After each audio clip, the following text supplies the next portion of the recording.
Most surnames are vague, from the hill, the smith, the dark one. They point at a type of person. But one whole family of surnames does something different, something almost eerie.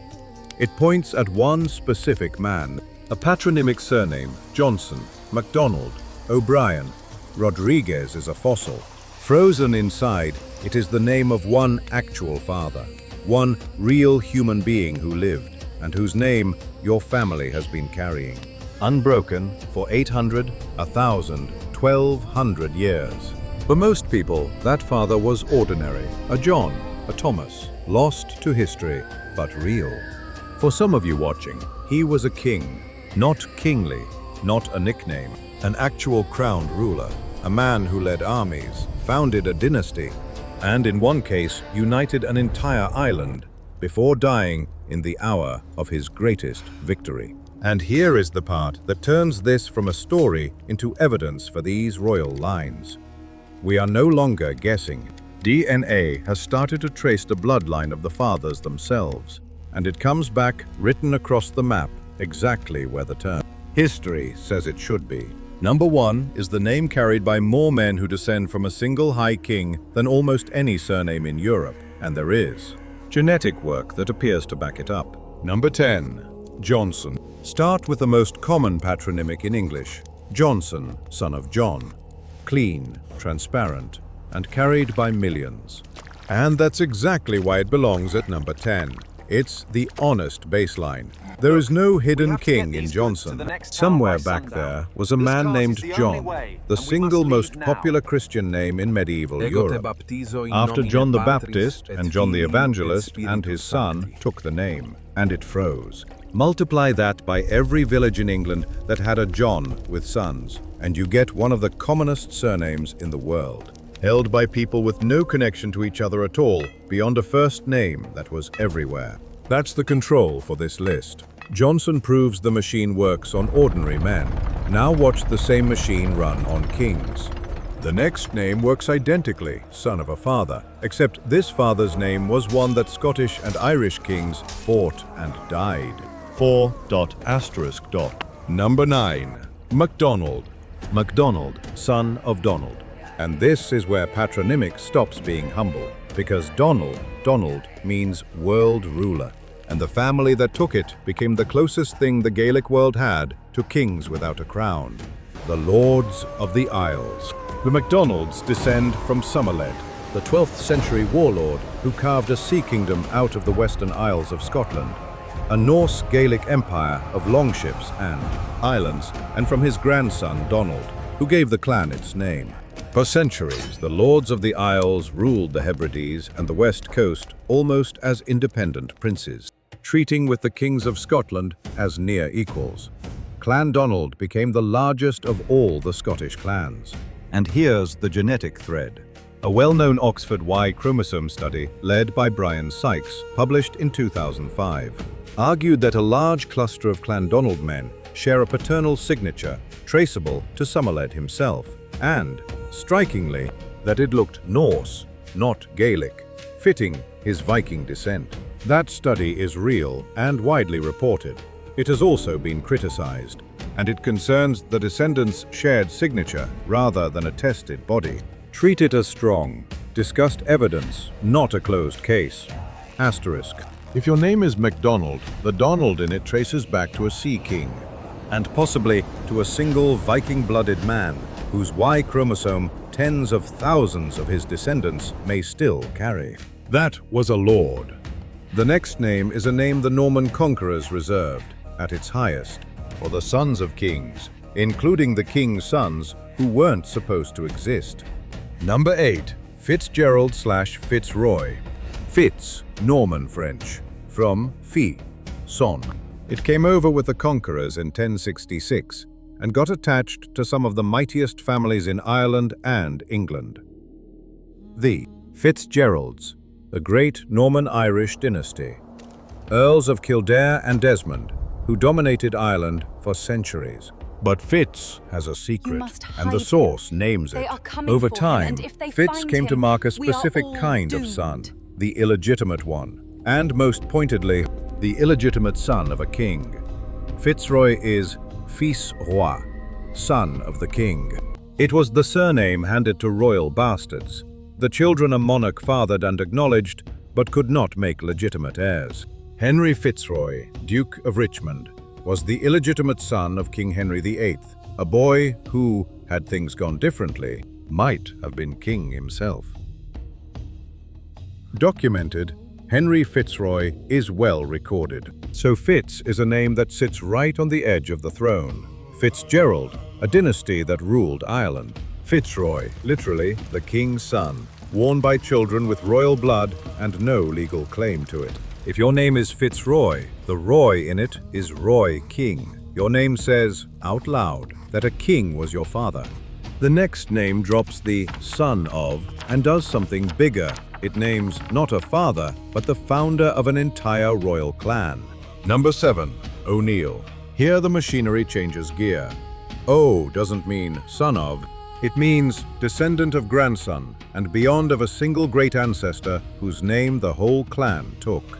O'Neill means the descendants of Neil, and which Neil, by tradition, Niall of the 9 hostages. Niall na Gaelach, the semi-legendary High King of Ireland around AD 400, founder of the Wee Nail, the dynasty that dominated the north and the High Kingship of Ireland for 600 years. The O'Neills were kings of Ulster and repeatedly High Kings of Ireland. Their inauguration stone, their war cry. Their red hand are woven through Irish history. Niall himself sits on the border of history and legend. The Nail dynasty he supposedly founded is entirely historical. And this is where the genetics gets famous. A study out of Trinity College Dublin, Moore and colleagues, 2006, identified a particular Y chromosome signature, a variant of the R1b haplogroup, carried by a strikingly large number of men in Northwest Ireland, precisely the Nail heartland, and by a great many O'Neills, O'Donnells, O'Dohertys, and related surnames. The researchers linked it to the Nail dynasty and, popularly, to Niall himself. The study is real. I'm giving the shape of it, not exact figures. And the Niall of the 9 hostages attribution is a popular interpretation the numbers can't fully prove. The clustering in the northwest is the solid part, asterisk. If your name is O'Neill, you may carry the Y chromosome of the men who ruled the north of Ireland for 6 centuries. The next name is the Spanish version of the same trick, and its son of ending may reach back to a vanished Germanic kingdom. Number 6. Rodriguez. Rodriguez. In Spanish, the ending "-ez" means son of or descendant of. Rodriguez, descendant of Rodrigo. Martinez, son of Martin. Gomez, Menendez, Fernandez. The whole family of great Spanish surnames runs on this one suffix. And the source flags something remarkable about where that "-ez" may come from. Possibly the Visigothic language, the tongue of, the Germanic tribe that ruled most of Spain after the fall of Rome. If that's right, then every Rodriguez and Martinez carries, in the very grammar of their name, a fossil of the Germanic kingdom that governed Iberia for 300 years before the Moors came. The Visigothic origin of "-ez" is a real proposed etymology, discussed in the source. It is debated, not settled, treated as a strong possibility, not proven fact. Asterisk. And the father name itself has weight. Rodrigo, from Germanic Hrotheric. Famous ruler is the name of the last Visigothic king of Spain, King Roderick, who died fighting the Moorish invasion in 711, and whose fall passed into Spanish legend. To be a Rodriguez is, at least in name, to be descendant of the famous ruler. If your name is Rodriguez, the "-ez" may be a 1,000-year-old Germanic king word, and the Rodrigo it honors was a name kings carried. The next name means son of the king, as plainly as a name can in a language most people don't expect. Number 5. McCarthy / the king. Word names. Some patronymics hide a father who was, in the word itself, a king. You just have to know the language. Take Rory from Rúri. An old and royal Gaelic name, Ruadri Ua Conchabar, was the last High King of Ireland before the Normans. Take Conroy, containing Rí, the Irish word for king. Take Kingston and Kingsley on the English side, and back to FitzRoy, the Roi, that is French roi. Across languages, the king word keeps surfacing inside surnames ri, roy, rex, kinning. The lesson here is a caution as much as a reveal. A king word buried in a surname does not prove royal descent. It often marked service to a king, a role in a pageant, or simply a father who happened to bear a grand old name. This is the honest hedge names like Conroy or Rory signal a royal name in the lineage, not necessarily royal blood. Same trap as a surname King, grand sounding, often ordinary underneath. Asterisk. If your name carries a hidden Ri or Roy, you carry the word for king and maybe, the blood. Now the top of the list. The last two names don't just contain a king word. They descend, by direct tradition and by the map of DNA, from named high kings who actually reigned. Number 4. O'Connor. O'Cruhor, descendant of Cruhor, and the Connachar this clan is named for, founded the royal house of Connaught. The O'Connor kings, who provided the last two high kings of Ireland, Tordelbach and his son Rodri O'Cahor Rory. O'Connor, who was reigning as High King when the Normans landed in 1169. Documented the O'Connor High Kings are firmly historical, so this is not a legendary founder shading into myth. This is a royal dynasty with dates, battles, and treaties. The family that held the High Kingship of Ireland at the very moment the medieval Irish order ended. The O'Connors were kings of Connaught for centuries before and after. If your name is O'Connor, your clan's founding father wore the High Crown of Ireland, and one of his descendants was the last man to wear it before the Normans came. Which leaves number 1, the most famous High King Ireland ever produced, and the surname that carries his name to more descendants than almost any name in the country. Number 3, MacMahon / the Warrior Fathers. Before the summit, one more tier names whose father was not a king, but a war leader whose name became a banner. MacMatcumna MacMahon, son of the Bear, Matcaman. Bear. McCarthy, descendant of Carthage, the royal Eoganacht line of Munster. Kings of Desmond. O'Sullivan O'Sullivan, of the same Munster royal stock. These are patronymics, whose fathers sat at or near thrones. The McCarthys were literally the kings of Desmond, the southern kingdom. I place them just below the top because their royalty is regional kings of a province, chiefs of a great territory rather than high kings of all Ireland.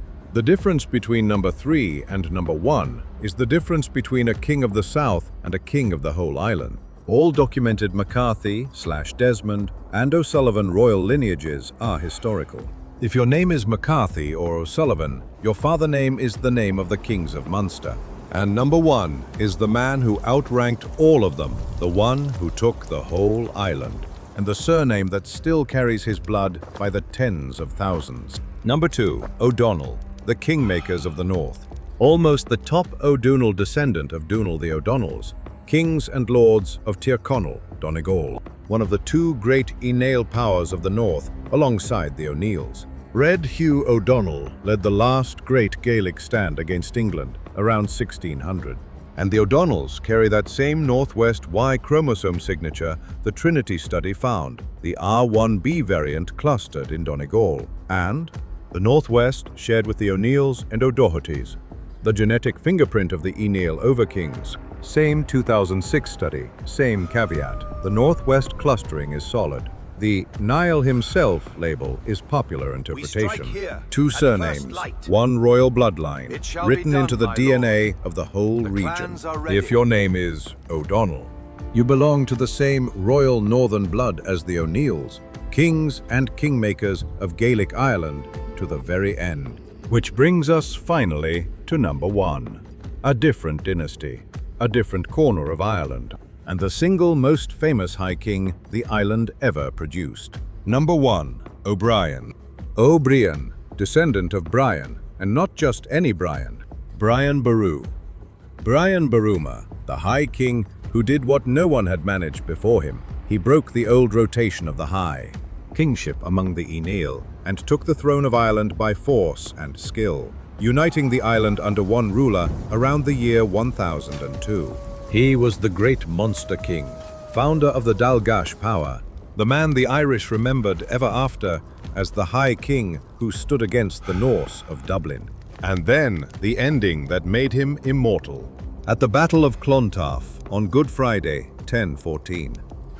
Brian's forces broke the army of the Leinster-Dublin alliance, and Brian, by then an old man praying in his tent, was cut down in the very hour of victory. He won the battle and lost his life in it. It is one of the most famous deaths in Irish history, and it sealed his legend forever. The High King who united Ireland and died to defend it.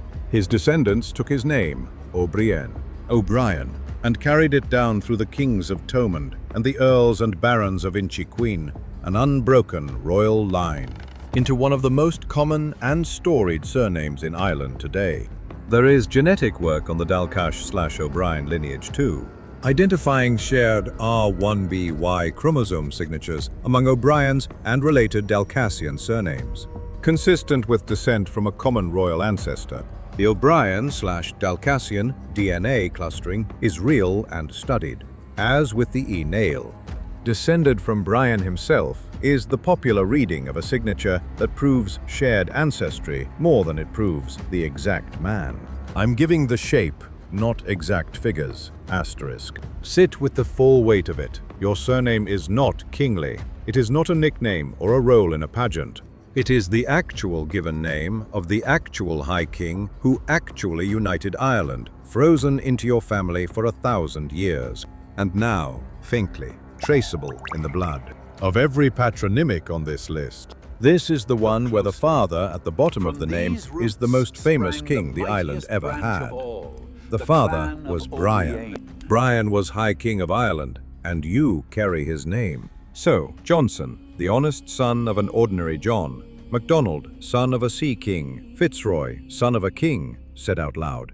O'Neill and O'Donnell, the DNA traceable blood of the North. O'Connor, the last high crown. And O'Brien, the name of the High King who took the whole island and died winning it. A patronymic is a fossil of one real father. Most were ordinary men, a few were kings. And your surname has been quietly telling you which. For 1,000 years, you just had to know how to read it. Drop your surname in the comments. If it's a son of name Mac, O, Fitz, son, Ease, tell me the father hidden inside it, and I'll tell you whether he was a farmer, a lord, or a king. And if your name is O'Brien, O'Neill, O'Donnell, or O'Connor, you're carrying a crown. Say it loud.